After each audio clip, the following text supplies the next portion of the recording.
go dała, jak to było. Wiele ludzi się mieszkało w jednej izbie. Kupa bajtli, chociaż jodła było mało. Każde chciane i kochane było przy mnie. Dzisiaj ino, każdy go dosze nos mało. Durś w gazetach, w telewizji o tym trąbią. Nikt nie powie, że miłości jest za mało. No bo komfort i wygoda nami rządzą. Nie wyciepłuj tej miłości do kałuży i nie stawiaj przy Hasioku w reklamówce, bo się kiedyś to odbije na twej skórze i już nigdy nie zostaniesz matką, ojcem. Nie wyciepłuj tej miłości do kałuży i nie stawiaj przy Hasioku w reklamówce, bo się kiedyś to odbije na twej skórze i już nigdy nie zostaniesz matką, ojcem. Kiedyś o mami go dała, jak to było. Jak do jodła my tak wszyscy posiadali. Każdy dostał kroma chleba, to był obiad, ale jakoś nigdy my nie narzekali.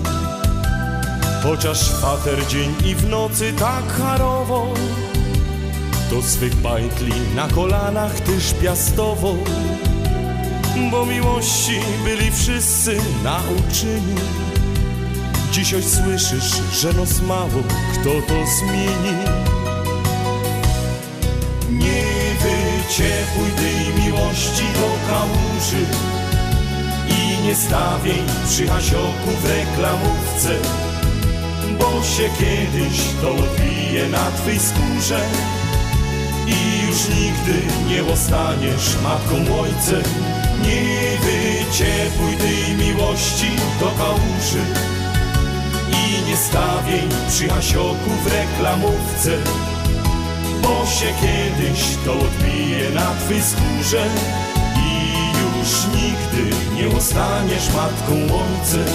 Nie wyciepłuj tej miłości do kałuży i nie stawiaj przy Hasioku w reklamówce, bo się kiedyś to odbije na twej skórze i już nigdy nie zostaniesz matką, ojcem. Nie wyciepłuj tej miłości do kałuży i nie stawiaj przy Hasioku w reklamówce, bo się kiedyś to odbije na twej skórze i już nigdy nie zostaniesz matką, ojcem. I już nigdy nie zostaniesz matką, ojcem.